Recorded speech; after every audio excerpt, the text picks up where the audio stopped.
Welcome to the Fuzzy Mike, the interview series, the podcast, whatever Kevin wants to call it. It's Fuzzy Mike. Well, you hear the story so often that you think it's commonplace, but in actuality, it rarely happens. Talking about packing up everything that you have at a young age and taking off from whatever hometown you're leaving, and you head on up to Nashville to try and make it as a recording artist. Well, more often than not, it doesn't work out that way. But it did work out that way for our guest today on the Fuzzy Mike. Uprooted himself from Georgia, $10,000 in his pocket, called that seed money, said, let's see how far that'll take me. And here he is, 3 years after signing his record deal with Universal Music Group Nashville. He is on the verge of a #1 hit with After a Few, and he has a new EP coming out this Friday, May 15th, and he's also going to be featured on Outdoor Channel live stream Friday evening. It's Travis Denning. Travis Denning, what is happening? Man, I'm just hanging out during the COVID life, man. This is a big week for you, man. Yes, sir, man. EP comes out on Friday. Pretty excited, man. Well, not only does the EP, Beers Better Colder, come out on Friday, you're also playing Outdoor Channel live stream where we'll be able to join you and watch you perform some of those songs. Yeah, man, that's going to be so cool. I mean, the Outdoor Channel is such a huge thing, and it's a fun thing to watch, especially in times like this, man. It's like my grandmother always left soaps on all during the day and just kind of kept it on, and my grandfather kept the Outdoor Channel on all during the day, so I get why that my grandfather did it now that I have all this time at the house. So I'm really excited to be a part of that. So was your grandfather instrumental in you becoming an outdoorsman too? Yeah, my grandfather was a huge hunter. It's just mainly deer hunting, and he was so funny, man. The older he got, he would he'd take me out to the woods. He took my sister out to the woods. And those were the first times I really went hunting. And he would sometimes go out there in blue jeans and his penny loafers. I kid you not, literally. He would just go out there and he'd put on a camo shirt and just be like, well, whatever, I'm sitting in a stand. But he always did it, up until the last couple of years of his life. And he loved to hunt. My papa on my dad's side was a big fisher. And I kind of got into fishing way later in life. But, yeah, I loved hunting with my grandfather. Kind of like how you got into country music a little bit later on after rock and roll. We'll talk about that a little bit. But what are you better at fishing? Are you better at bow hunting or gun hunting? Well, I'm better at gun hunting because it's a gun. So I hope everybody's better at that. I've actually never been bow hunting. I know that's horrible, but I've never gone bow hunting, and I really need to because I know that it's just a game changer. All my friends who do it, they never go back after they do. There's just something so awesome about harvesting a buck that way versus a rifle. But I think I'm probably the best luck and the best I've had as far as outdoors is turkey hunting. That's been the best luck I've had out of all hunting, and I've fallen in love with turkey hunting. Haven't been doing well this year. I haven't got a turkey yet this year, but that's just such a fun time in the woods for me. I feel like even on a day you don't hear anything, or you may hear one gobble, but you don't get one. It's an exciting time in the woods. It's super, there's a lot of strategy, and you're just constantly hunting, I was going to say it's a lot of strategy because my understanding is that turkey hunting is one of the most difficult ones because they're not that stupid. They're pretty smart.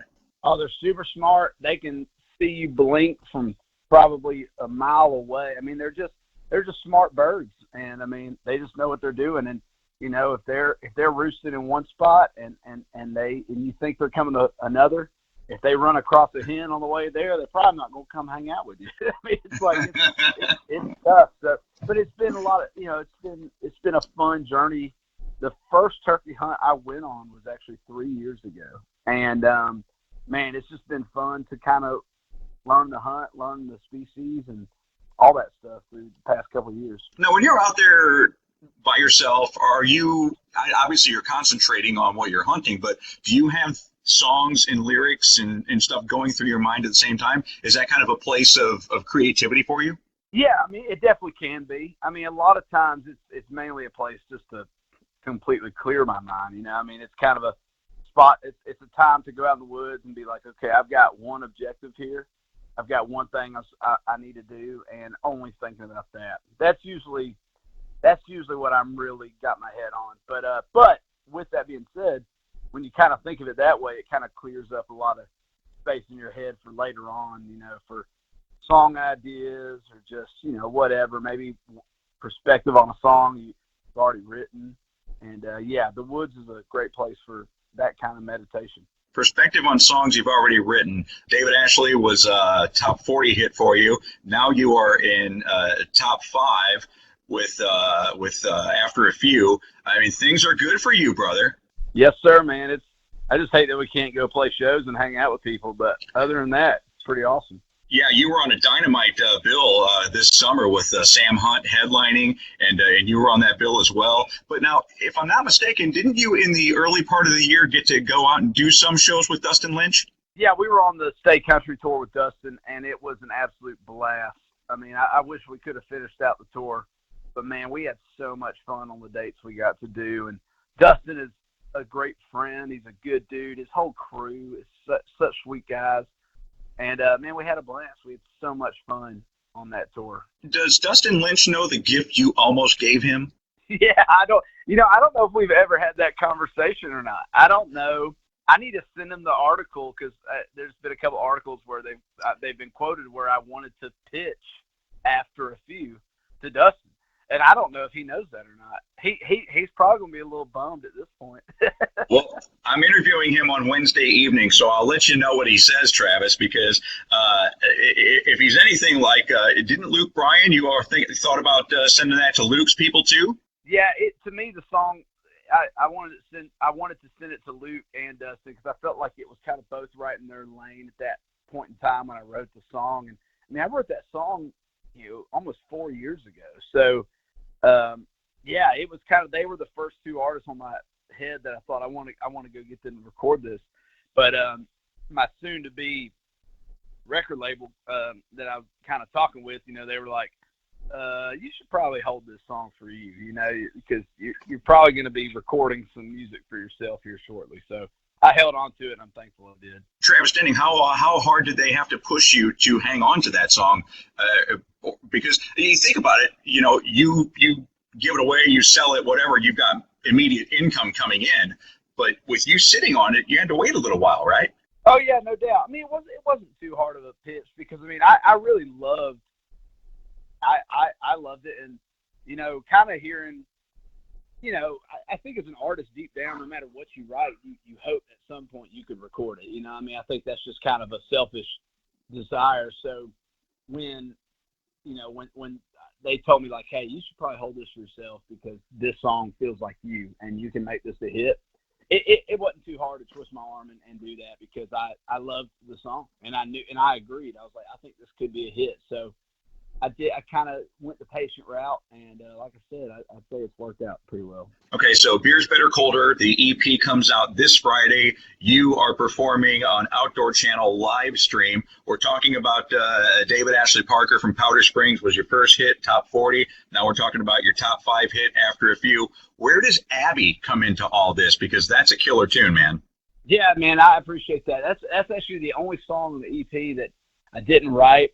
A buddy of mine played it for me, and I just fell in love with it. I thought it was hilarious, super unique, and just kind of an all-around fun song. And the biggest thing I heard when I heard that song was I could just see it live, and I think that's been a big headspace for me lately, thinking about songs is like, what songs are going to translate super well on stage? And man, that song has just been through the roof and so much fun to play live. As an artist, you think about that because you're going to be playing these songs for 20, 25, 30 years. So do you build set lists around what you think is going to work and what you don't think is going to work? Or is it just stuff that you like to play? It's somewhere in the middle. I mean, I think about it now more than ever of like, whether it's a 30-minute set, 45-minute set, or an hour and a half, it's like, what is just going to kick everybody in the teeth? Like, how are we going to rock this show? Like, and give them a show. Give them some ups and downs and peaks and valleys, and kind of take them through a journey.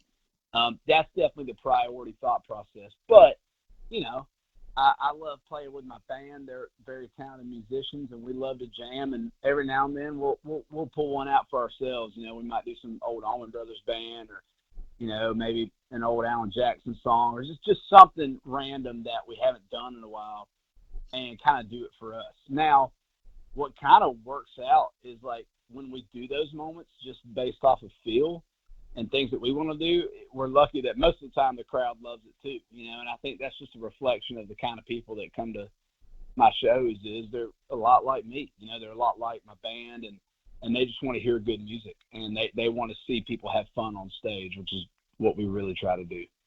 Would there be any room for a ballad? Yeah, we've actually been doing Her World or Mine, which is the song I wrote for Michael Ray, that's on the charts right now.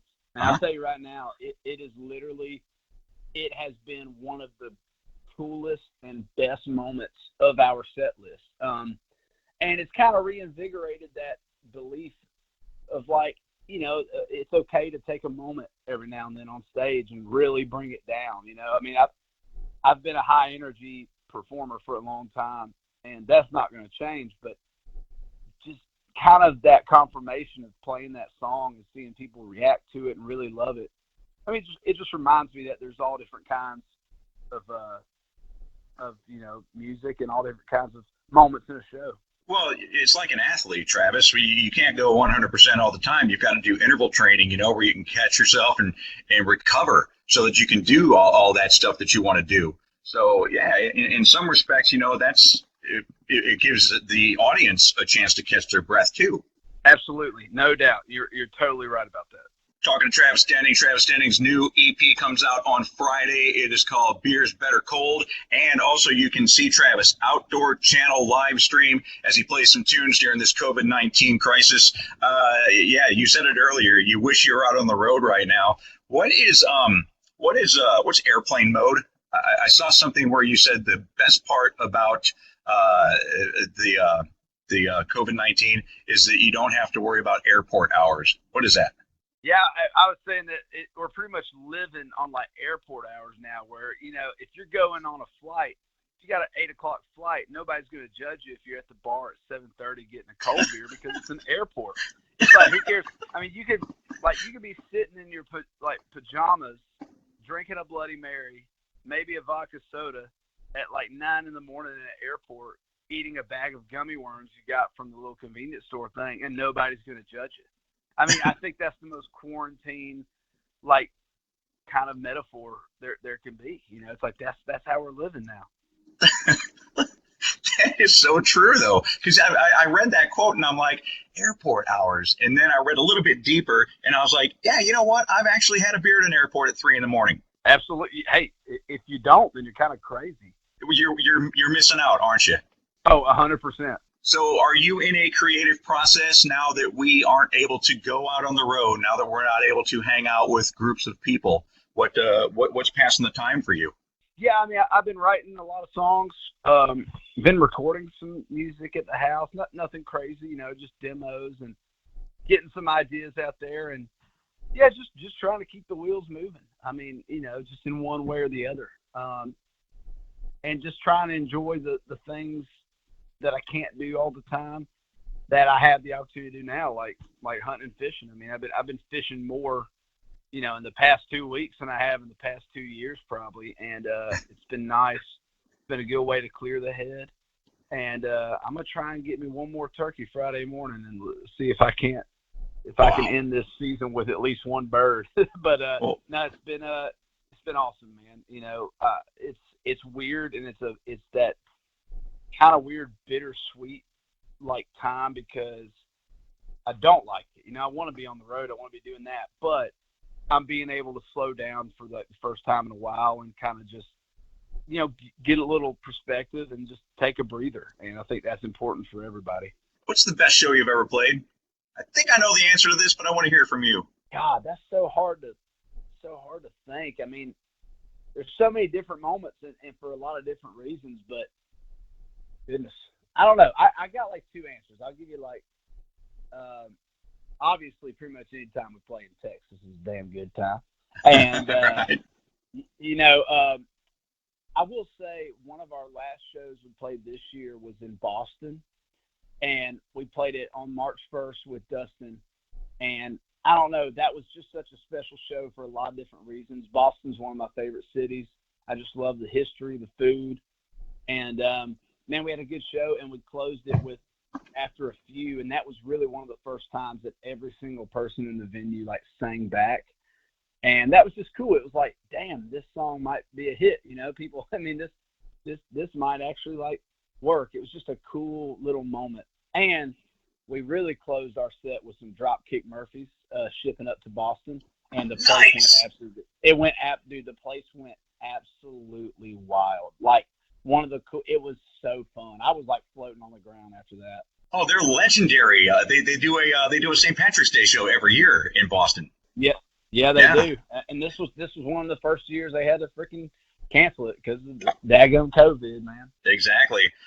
A couple of things you said in that answer that I want to touch upon. Number one, when you said it was a magical moment when they were singing the lyrics back to you. What does that feel like when you know that your music is hitting, but also you're getting that energy? Man, it's such a great affirming kind of like just jubilation, to be honest with you. I mean, it really just kind of, it's a lot of different happy feelings. It's a lot of remembering the hard times, all in a really fast wave of like, damn, this is awesome. And it's just special. It's just special. It makes me, you know, happy that I went for it, you know, that I gave this whole career a shot.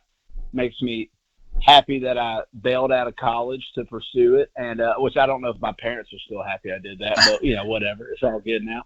And I don't know, it's just a total wave of like contentment, happiness, and motivation to keep it going. Travis Denning, I don't think you had a choice in bailing out of college. They don't keep you around very long with a 1.78, buddy. Yeah, they do not. No, you got to work pretty hard to go from a 3.79 to that. I mean, you got. You totally do. Yeah. What means more, having a sold-out crowd sing your lyrics back to you, or having your parents hear your song on the radio for the first time? Oh man, they're both awesome for totally different reasons. You know. Yeah. Hopefully the sold out show, maybe my parents are there, so that makes it an even better one. But man, it's so cool. My parents, they love listening to the radio. They constantly have it on, and so they hear it the most out of all of us, and it's just awesome. You know, I think for them it's really cool. You know, I think it makes them excited and feel like hopefully they did a good job of raising me, because I feel like they did a really good job of that. Your dad's kind of responsible for you finding music, isn't he? Yeah. I mean, he played me so much growing up, but he really played me AC/DC for the first time and really introduced me to that and hyped it up the right way. And yeah, that was such a special moment. And he always had Southern rock, you know, in my ears throughout my whole upbringing. And then my mom, you know, loved country music. So, I mean, it was the perfect blend of rock and roll, Southern rock, and country music from both of them that kind of forged me into what I do now. Yeah, so I know you haven't completely ditched those rock roots, because I see some of your meet and greet photos where you're wearing Lamb of God and Pantera shirts. What was it that drew you away from that into playing country music for a living? I think it was, for me, it was just when I got into my teenage years, and I mean, you know, just started living a little bit and going through things that everybody does. I just related to country music so much more. I related to the lyrics. I mean, I felt like when I heard Shenandoah and John Anderson and Alan Jackson, like I felt like they were singing about me and my friends and the lives that we lived, you know, and that really pulled me in. And so, you know, obviously I've always just loved whatever the hell I want to like, you know. I mean, I've never really told myself I've got to like one genre of music or this or that. And so just the older I got, the more I wrote songs, the more I kind of found who I was and what I wanted to say and what I wanted to sound like. You know, I realized I was like, I want to sing those songs and make people feel the way that Alan Jackson and Shenandoah made me feel. But, you know, I still love Pantera and I still love Slayer and Metallica. And so it's like, how do you bring that in subtly and make this whole kind of one package thing. And for me, that was the guitar. Just making sure that the guitar was always prevalent. It's always loud, and it's always there. Well, you, my friend, are one of my heroes, because there aren't a lot of left-handed guitar players out there, and I am a. If I would ever play, I've got a guitar, but I just don't have the patience to learn it. I'm a left-hander as well. So, who's the best left-handed guitarist ever? Jimi Hendrix, 100%. Now, I was gonna say he's got to go Hendrix. Doyle Bramhall Jr. is really good. He's a blues guy. He toured with Eric Clapton. Badass left-handed guitar player. But yeah, I think Jimmy for sure of lefties, and I think you could argue he's probably the greatest of all time, just purely off of innovation. If Jimi Hendrix if Jimi Hendrix came out today, he'd be doing things that in 40 years we would still be talking about being pioneering. It wasn't about what he did back then; it was how he did it, and he changed the landscape of guitar playing for everybody. Absolutely. Let's talk about your roots. So you wanted to, in middle school, you wanted to go out and do a music career. Not a lot of kids pick up the guitar at 11 and then find themselves on stage with the Marshall Tucker Band 3 years later. Yeah, it's pretty wild stuff. My dad grew up with Chris Hicks, who still plays with Marshall Tucker Band. And when we were living in Utah for a few years growing up, my parents' jobs took them out there. And yeah, we went and saw them play a show in Salt Lake City, right outside of Salt Lake. And Dad's like, yeah, bring your guitar. You might be able to jam backstage or something. And right before they went on, Doug Gray grabbed me and he was like, all right, you're going to come out there and can't you see? You know the chords? I'm like, yeah, I guess. And so at 14 years old, first time I stepped foot on the big stage was with them. And then just a couple years after that, you ended up taking on the persona of David Ashley Parker, 16 years old. Is that right? Yeah, a little closer to about 19, I think. And I was David Ashley Parker there for a good year and a half. Explain to us the story. Your hardcore fans probably know it. I know it, but I want to hear it from you. Yeah, so David Ashley Parker was the name of the fake ID that I used, post high school. One of my best friends from high school found it on the floor of a bar in Athens, Georgia, and it was just close enough to looking like me that it worked and got me into some bars. And that song is just kind of a fun look back on those days that everybody went through, man. Those kind of nostalgic, carefree days. And it's always a fun song to sing because I always go right back to those memories when I sing it. Now, what's pretty cool is that the real David Ashley Parker is in the video. Yes, he was. Yeah, that was the first time I met him, actually, because, it was just a total happenstance that my buddy found that ID. I never knew who he was. And, once the song came out, we connected. And, he loved it. He was like, man, I'd love to be in the video. And so we flew him up, and it was awesome, man. We had a blast. And the next day, me and him went downtown Broadway and had a blast. He had never been in Nashville before, and it was fun, man. It was a lot of fun. Did you get in trouble for having that ID? No, but it eventually got taken up by a bouncer at a bar. Finally, somebody looked at it. They looked at me and they went, "Nah, that's not gonna work." and that's how most fake ID stories end. Oh, absolutely. How nervous were you the first time you tried using it? Oh man, first time I used it was at a gas station in my hometown, and it was pretty scary, pretty nerve wracking. But then he said the total. He's like, all right, 1173 or something. I was like, oh my God, it worked. We were talking earlier about how it feels to have fans sing your lyrics back to you, how it must have felt for your parents to hear your song on the radio the first time. I'm curious to get your reaction to this. This was on an Instagram post that you had, and one of the comments was from an individual named Jarrett, who said, quote, "I don't think Travis knows how good he actually is. A, how's that make you feel? And B, do you know how good you are?" Man, it's always nice. Like, I love the comments that are like, love your music, love this, but it's always special to see people kind of say something that I think probably comes from the heart, and they've really thought about it. And that's awesome. That's such a sweet thing to say. And man, I'm just trying to play catch up to all the people that influenced me. And I hope that maybe one day down the road I can I can be like that for somebody else, that wants to be a singer, maybe wants to be a left-handed guitar player, So I think I don't ever think about good, bad, or perfect or any of that. I'm just trying to make the best music I can and have fun while I'm doing it, and hopefully I make people, know that I love doing this, and I love their support, and I love it all, and I'm grateful for it. Have you, Travis Denning, had the sign that you made it yet? And if not, what will that sign be?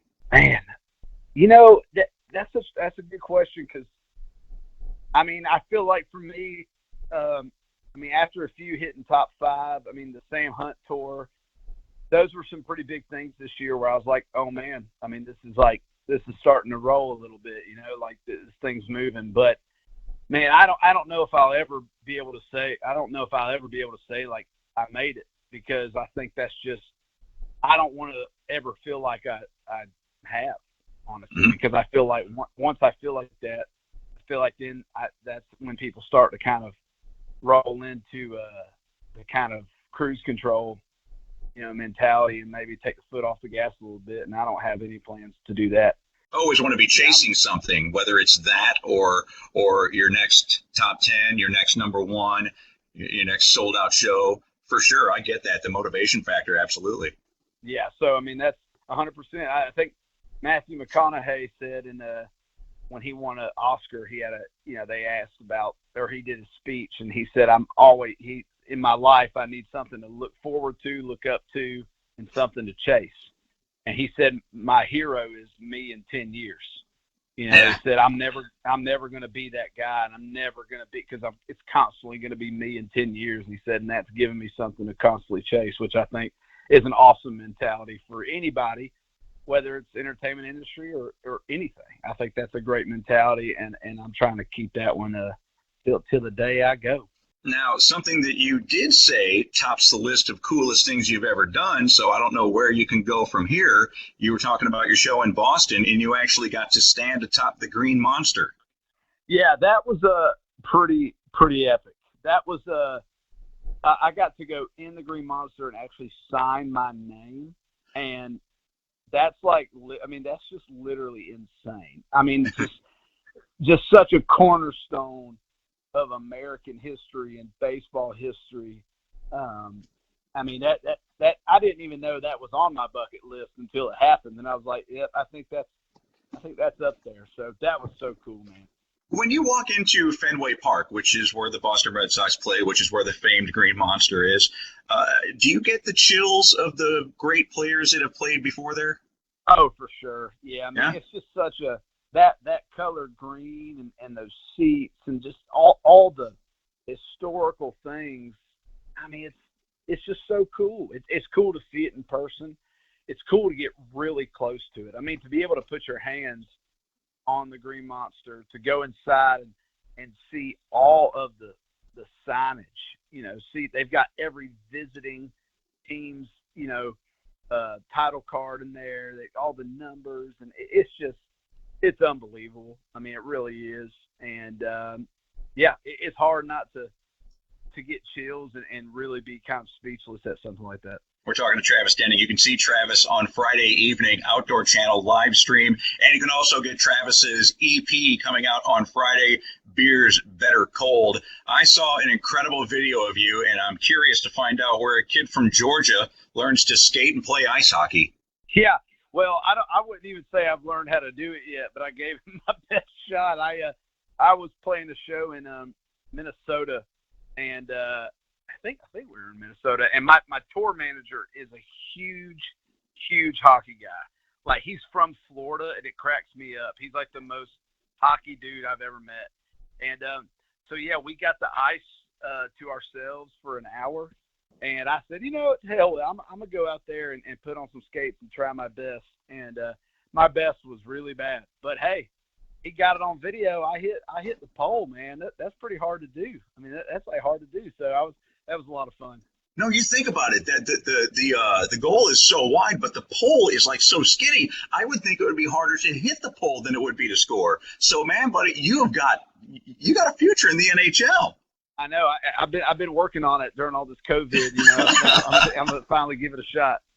You would be on the verge of losing a man card if you didn't do this while you were drinking. What's your fascination with The Bachelor?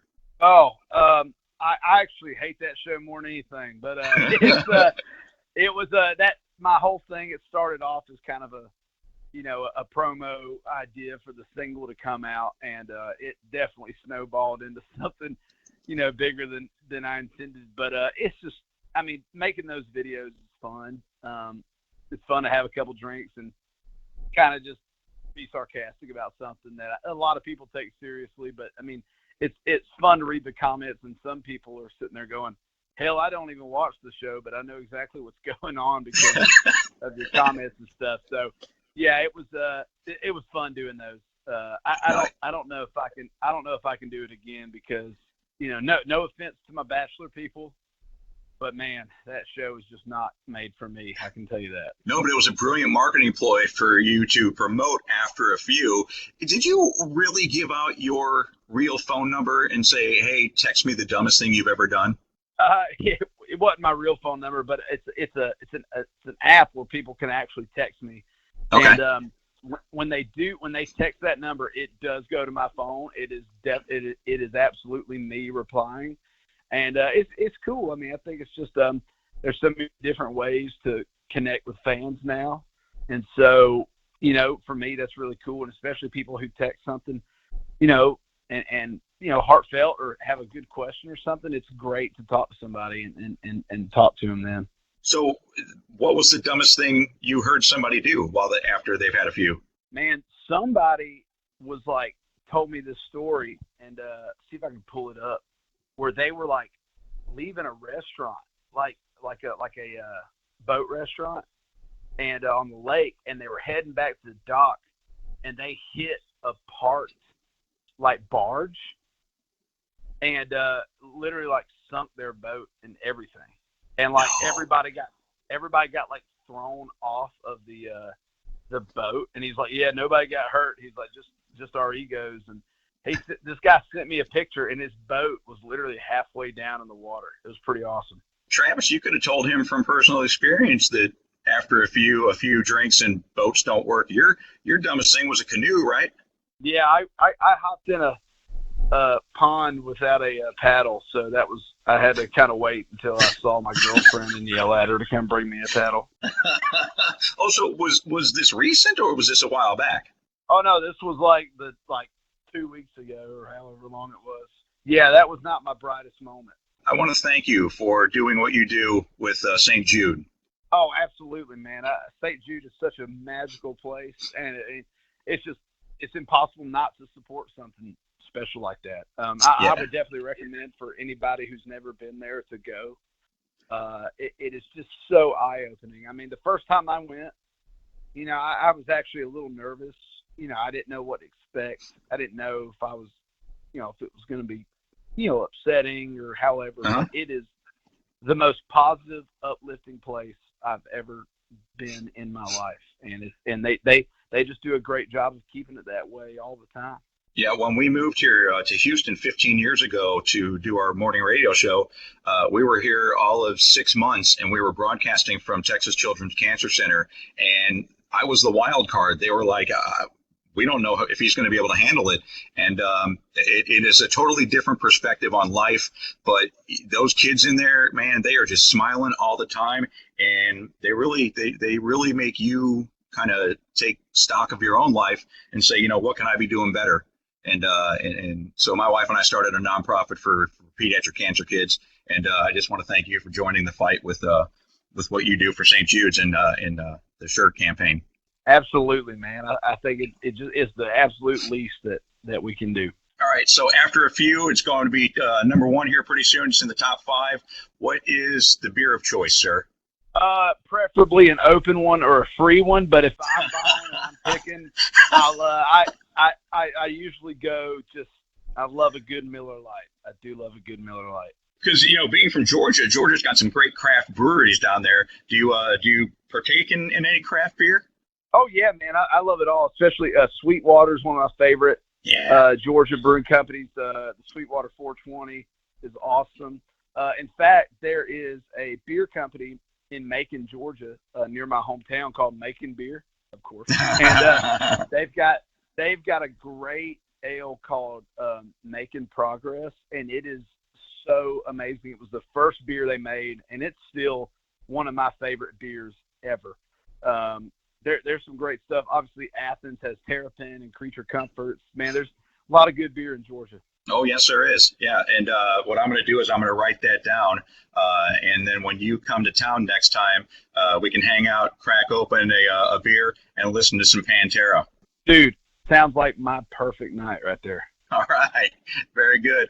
Travis Denning, congratulations on all your success so far. A kid that up and takes off from Georgia, $10,000 in his pocket to make something happen in Nashville.